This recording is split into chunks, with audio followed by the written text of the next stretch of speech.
welcome back. Alright, we're on the hunt for Freeze and saving all the cops. Saved all the cops in this room. Time to move on. I kinda hate saving cops. So...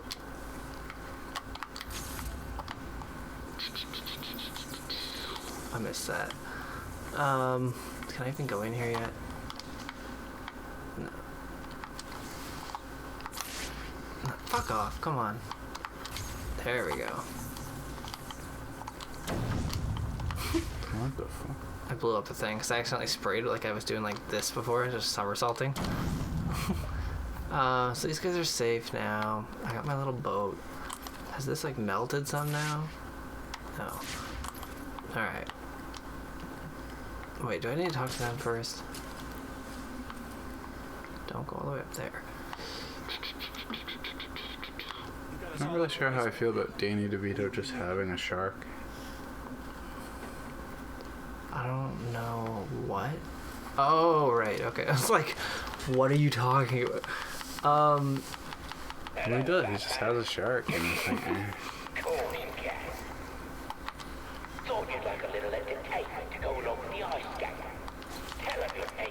Okay. It's like, man, Penguin really made his lair, like, very kind of pretty accessible to Batman specifically. Like, Yeah, he like worked hard to make this okay for me. Anyway, as I was mentioning before about like that, we were talking about Dawn of Justice and like the dream sequences of Batman, which honestly I thought dragged the whole film down completely. But like the it's just kind of the only thing I didn't. Well, they were kind of out of place, but they were cool looking. But the thing I didn't like, because the first one was like not that far into the movie, and all of a sudden there's like parademons and stuff, and you don't know what parademon. They're like Darkseid's guys, and they're just showing up, and it's like, whoa, this movie really escalated quickly. And oh yeah, full spoilers by the way. If you're just tuning in for Dawn of Justice. What the hell is going on? And well, that's but then I was like, oh right, it's a dream. Okay, that's okay. But I was like, what the fuck? And if you don't, for somebody watching that watches that movie that doesn't know who they are, it still seems kind of crazy because this is like, what are these bat guy things that are just flying out of the sky? But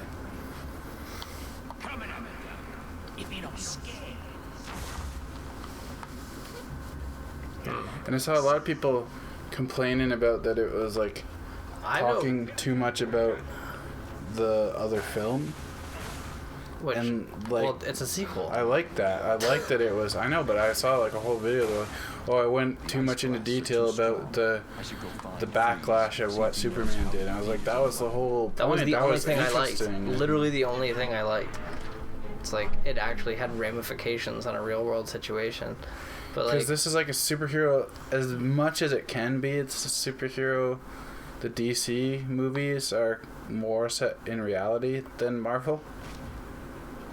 Yeah, well, because that's the choice they made. And so it's like, and I like that they've honored that. And, but yeah, so that's why the comic booky moments really feel very out of place. But like fans, of course, really responded to it. But it's like, at the end of the day, it's like, does it really add anything? No.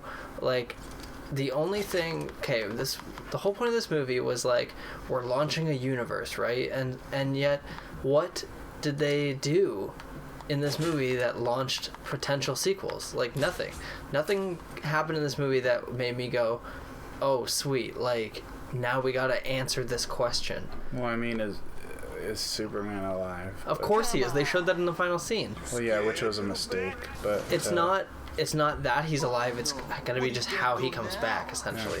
Yeah. And I really don't give a shit about that. I honestly think he should just stay dead. I at least wish they would have not shown him alive at the end of the movie, because you wonder at least.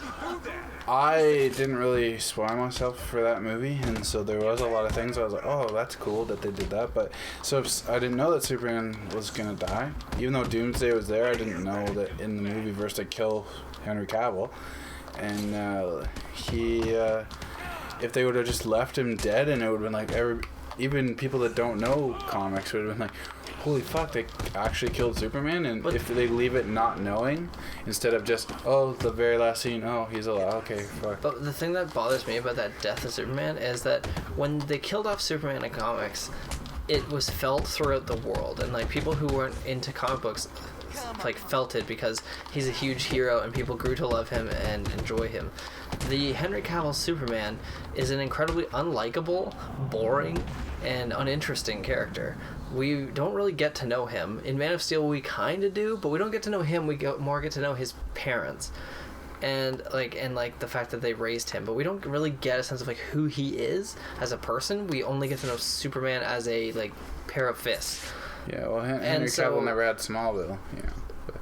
Well, exactly, but like they never did any scenes of him as Clark Kent. It's like he's just always fighting, and like I don't give a shit about America. that. And like so when he dies, I don't even care.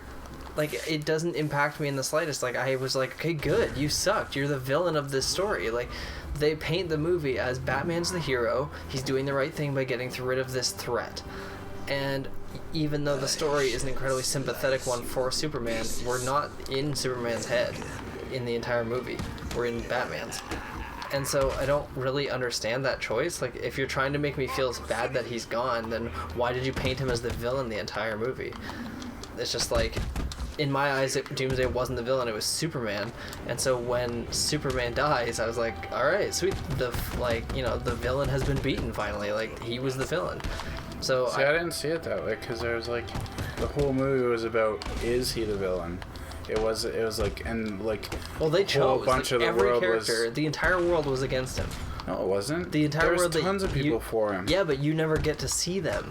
Yeah, you do. You're in Batman's head, you're in Wonder Woman's head, you're in the Senator's head, you're in Lex Luthor's head, all of which agree that he is a god that needs to be stopped. There is no character except Lois, who is barely in the movie, who is actually fighting for him. And Batman... He changes his minute at the last 5 seconds. And so it's like, I just don't care. Like, when he died, it was just like, alright, that happened. Like, I hope he stays dead, because he's uninteresting. And so, it was just so, like, a strange choice. I just don't understand.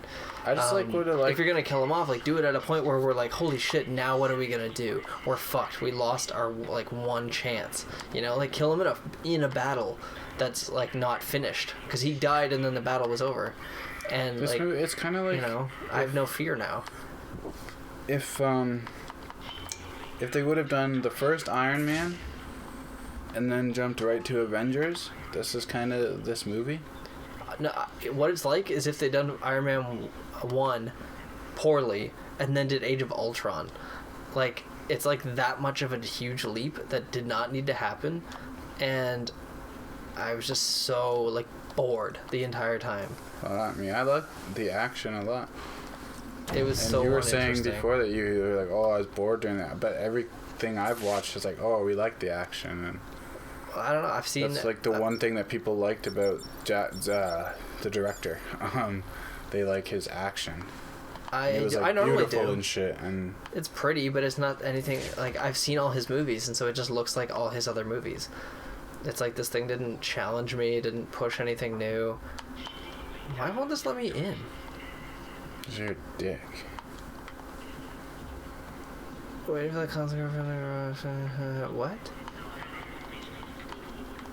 Like, I don't... What else can I do? I beat the guys.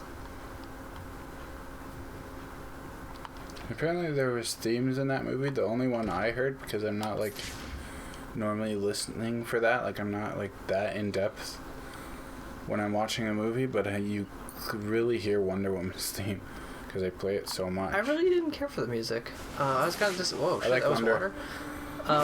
I was really disappointed, actually, because it's Hans Zimmer, and he usually does awesome, but it was just I found it very, like, I don't know.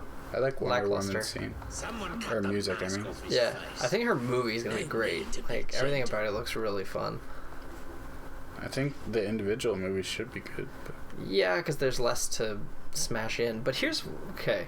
But see, this thing, too, a lot of people are comparing it to some... Not, like, story-wise or anything, but to Amazing Spider-Man 2. It's exactly, And, it's structurally it's completely the same. But I'm like one of the only people that didn't have a problem with Amazing Spider-Man 2.